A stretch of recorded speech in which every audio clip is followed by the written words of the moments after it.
Could this right here be the future of Illuvium? There are so many different things to consider when we talk about future games for the Illuvium ecosystem, and I'm not convinced that Fortnite is the answer, but I found a bunch of really interesting statistics. I'm going to go over them today, and I'm going to tell you which different game types will best serve Illuvium and how they're going to fit into the narrative. Not only that, but I'll tell you what their revenue looks like and how that could benefit not only the Illuvium ecosystem as a whole to gain new players and more momentum, but I guess token holders as well, because revenue equals RevDiz, as you guys most certainly know. So I'm just going to quickly pull up the statistics website that I'm going to be referencing in this video. And I looked at something called the Video Game Sales Wiki. Now, I have no idea how accurate this is, but from what I could tell, it looked really interesting. And there was a specific part of this that pretty much listed the top 10 games. No, top 10, sorry. The top 50 games by revenue in existence of all time. Tetris is on here, I believe. And what countries they came from, their genre, their gross US revenue, and I inferred things like annual revenue, and they've also got the platform on there. So there's some really interesting games here. The top 3 being Dungeon Fighter Online, Pac-Man, Space Invaders, Street Fighter 2, and Honor of Kings is the 5th one up the list there. You've also got League of Legends being number 7, PUBG number 8. I'm surprised it's still doing so well. And World of Warcraft is up there at number 10 as well. So these are the top games in the world by revenue, not necessarily the most fun games to play, but by revenue. Now, what I am noticing a lot here is that especially in mobile gaming, places like Japan and China and Korea are really heavy into their mobile gaming platforms. Now, the USA obviously has things like World of Warcraft, League of Legends. The next one we notice is Fortnite, which started off on PC. And then we get lower on the list, and you've got Miss Pac-Man, which is obviously US. Asteroids, another arcade game. Call of Duty, again PC. Call of Duty Black Ops, again PC. So what this is telling me right now is if you're not an arcade game and you're not a PC game, you're not getting that much revenue from mobile gaming in the US. You're either a developer in Japan or China, or you're just not generating as much revenue as these other mobile gaming behemoths, because there are a lot of mobile games here, a lot of multi-platform games, which are filling up a lot of the top slots quite heavily. The first solo PC game here is Crossfire, which I don't even know what this is. It must be some Korean first-person shooter. It's an MMO FPS, which actually sounds really sick. And World of Warcraft, which is a pretty obvious one. And you got things like Pokemon Go and stuff down on this list as well, but that's Japan, which I felt was a bit unusual because I don't think Niantic's a Japanese developer, but I could be wrong. Anyways, here are the stats. Now, I've created some charts to help us better analyze this data. So we've got annual revenue by game right on the left here. And you can see right at the top, you've got Fortnite, you've got your PUBG, and closer to the bottom, you've got Lineage 2. And there's many more that aren't on this list, but these are the top ones.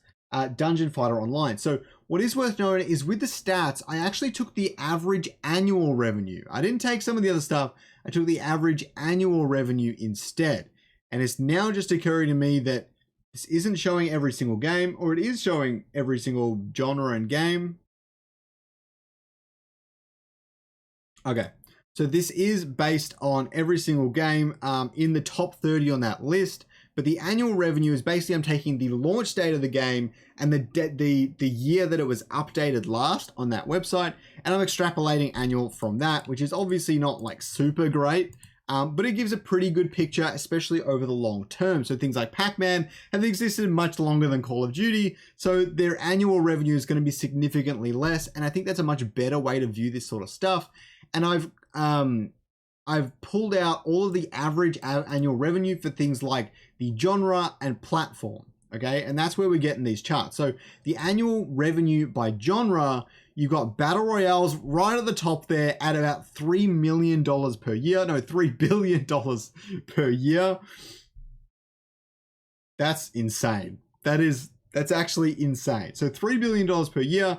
And then your MOBA, things like League of Legends, closer to the $1.5 billion mark, which makes a lot more sense to me. And this is on average. So I've taken all of the ones from this list and averaged it out. Then your first-person shooter is close behind, and your augmented reality, which is being held up purely by Pokemon Go. I don't think that's going to happen twice, so we can ignore that. And beat 'em up, I think is referring to things like Tekken, is doing pretty well as well. So what you would say when you look at this chart is Battle Royale right at the top here, and then you've got MOBA, and then first-person shooter. And I'll tell you one thing, Battle Royale and first-person shooter, they're really established marketplaces. The top charts is filled with games that you already know, Battlefield, Call of Duty, and Fortnite, right? Then you've got PlayerUnknown's Battlegrounds, which seem to really reinvent the Battle Royale formula really, really well and manage to slot itself in there. But toppling that is going to be really difficult. That being said, Apex Legends did really well.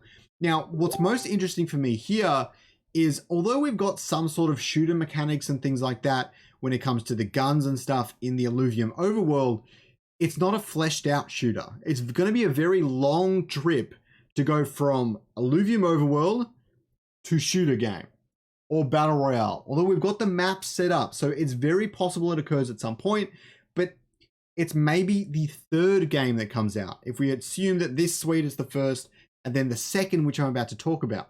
And MOBA seems like the clear winner here. Not only is it great by revenue, and it has a lot of cross-pollination with auto battlers, which is obviously a big advantage, but we've also already got a lot of the assets for it. It's kind of funny because Dota Underlords, one of the first auto battlers, and then Teamfight Tactics, both used assets from their MOBA to be able to quickly turn it around. I believe Teamfight Tactics was developed, at least to get to beta testing, in about 12 weeks. So that just goes to show how many of the assets are shared between the two. Obviously, it's going to be harder to go back the other way, but since the Illuvials are front and center in the Illuvium universe, the Illuvials are going to fit the best in either an MMO, which is obviously on the table down the road, or a MOBA, because you've got so many diverse characters, and you can really bring them to life in this sort of repetitive multiplayer gameplay loop. And I think that is a really good idea. The next thing we'll look at is annual revenue by platform, because where should we put this? We've got PC mobile, which is right at the top, mobile, which is a close second, and PC a little bit lower. You've got multi-platform, which is pretty much everywhere, consoles, etc., which is pretty close to PC as well. But as we established before, mobile games might do a lot of revenue, but it seems like they're doing revenue from Japanese developers and things like that, and rather than the US developers. Now, maybe that means that US developers just haven't made a good mobile game yet. But I don't think that's the case at all. I think that they target their own market first, like most developers or any company does, and those markets are a lot more receptive to mobile gaming than those in first world countries such as the USA, Australia, Canada, and all that sort of stuff. And I think that that's why PC games shine in those areas. Now, Web3, although it's got its hands in many different places, I don't think it's as big, or at least there's as much money in the Chinese or the Japanese areas of Web3 in comparison to your US areas of Web3, which seems to be the hub for its activity at the moment, despite the difficulty with regulation. So I think it's worth considering that a PC MOBA game is a very clear choice, the next game of Illuvium. If you guys learned something, please subscribe down below. I drop videos like this all the time. Don't forget to drop a like if you learned something so that other people can see a video like this, and I hope you have a good day.